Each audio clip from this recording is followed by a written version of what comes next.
Donald Trump, కమలా Harris US presidential candidates అయిన వీరిద్దరి మధ్య ఇప్పటికే హాట్ డిబేట్ జరిగింది. అయితే ఇందులో హ్యారిస్ పై చేయి సాధించారన్న చర్చ జరుగుతోంది. అయితే ఇప్పుడు కొత్త ట్విస్ట్ తెర మీదకి వచ్చింది. ఈ డిబేట్ జరిగిన విధానంలోనే డౌట్స్ ఉన్నాయంటున్నారు. ఇంతకీ ఈ వివాదం ఏంటి? హ్యారిస్పై అలిగేషన్స్కు రీజన్స్ ఏంటి? యూఎస్ ప్రెసిడెన్షియల్ ఎలక్షన్స్ దగ్గర పడుతున్న కొద్దీ ప్రచార హోరు పెరుగుతోంది. ప్రస్తుతం ఇద్దరు అధ్యక్ష అభ్యర్థులు ఫర్ ది ఫస్ట్ టైం డిబేట్లో పాల్గొన్నారు. హాట్గా జరిగిన ఈ డిబేట్లో హ్యారిస్ పైచేయి సాధించారన్న ప్రచారం మొదలైంది. హ్యారిస్ వాదనల ముందు ట్రంప్ తేలిపోయారని, మొత్తం డిబేట్లో హ్యారిస్ వేసిన ప్రశ్నలకు సమాధానాలు చెప్పుకోవడమే తప్ప ట్రంప్ ఆమెను ఇరుకుని పెట్టలేకపోయారంటూ చర్చ నడుస్తోంది.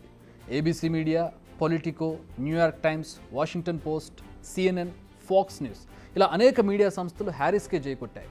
అబార్షన్ పాలసీ నుంచి మొదలు పెడితే economy, defence, Ukraine, Israel, migrants ఇలా అనేక సమస్యలు, వాటి పరిష్కారంపై ఆమె చాలా కాన్ఫిడెంట్గా కనిపించారని తెలిపాయి. బట్ ఇవన్నీ నాణ్యానికి ఒకవైపే, అసలు విషయం వేరే ఉందన్న చర్చ కాస్త లేట్గా మొదలైంది.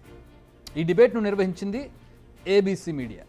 మామూలుగా ఇలాంటి డిబేట్స్ జరిగినప్పుడు on the spot fact check చేస్తారు. మనలాగా రాజకీయ నేతలు ఏది నోటికి వస్తే అలా వాగేయడం ఉండదు. అక్కడ వాళ్ళ దగ్గర on papers with proofs cross check చేయడానికి ఉంటాయి. అందుకే వీరిద్దరి డిబేట్ సందర్భంగా ఏబీసీ మీడియా కూడా ఫ్యాక్ట్ చెక్ చేసింది. ఇందులో చాలా విషయాలు, అంటే ముఖ్యంగా డొనాల్డ్ ట్రంప్ మాట్లాడిన చాలా అంశాలు అబద్ధాలని ప్రకటించింది ABC media.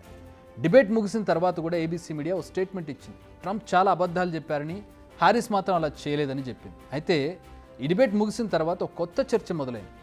ABC media fact check చేయడంలో ట్రంప్పై చూపించిన ఇంట్రెస్ట్ హ్యారిస్ విషయంలో చూపించలేదనే ఆరోపణ ఉంది.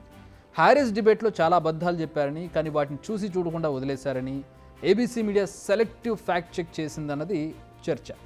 నిజానికి ఏబీసీ నుంచి ఈ డిబేట్కు మోడరేటర్స్, అంటే వ్యాఖ్యాతలు లేదా యాంకర్స్ లేదా అనుసంధానకర్తలుగా డేవిడ్ మోరీ, లిన్సీ డేవిస్లు ఉన్నారు.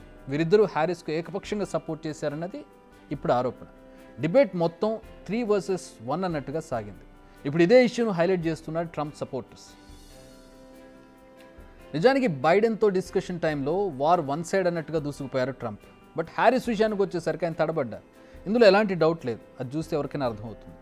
హ్యారిస్కు టఫ్ క్వశ్చన్స్ వేయలేకపోయారు ట్రంప్. దీనికి కూడా ఏబీసీ మీడియానే కారణం అంటున్నారు. ఎందుకంటే ఇమిగ్రేషన్ విషయంలో హ్యారిస్ అనేక హామీలు ఇచ్చారు. ప్రైవేట్ హెల్త్ ఇన్సూరెన్స్ను తొలగించాలన్నారు. ఇల్లీగల్ బార్డర్ క్రాసింగ్ విషయంలో కూడా కీలక వ్యాఖ్యలు చేశారు. బట్ ఈ విషయాలను ట్రంప్ ప్రస్తావించినప్పుడు దానికి సంబంధించిన ఏ వివరాలను కూడా ఏబీసీ మీడియా చూపించలేదు.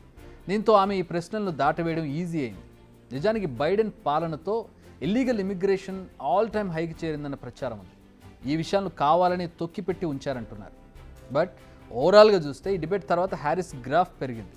డిబేట్లో హ్యారిస్ అదరగొట్టారని 63% ప్రజలు అనుకుంటున్నారు. డిబేట్ ఏ విధంగా నిర్వహించారన్న దానికంటే డిబేట్లో ఏం చర్చించారన్న దానిపైనే ఇప్పుడు ఎక్కువగా డిస్కషన్ జరుగుతోంది. అందుకే ట్రంప్ మద్దతుదారులు, రిపబ్లికన్ నేతలు ఇప్పుడు ఈ ఇష్యూపై స్పందిస్తూ ఉన్నారు.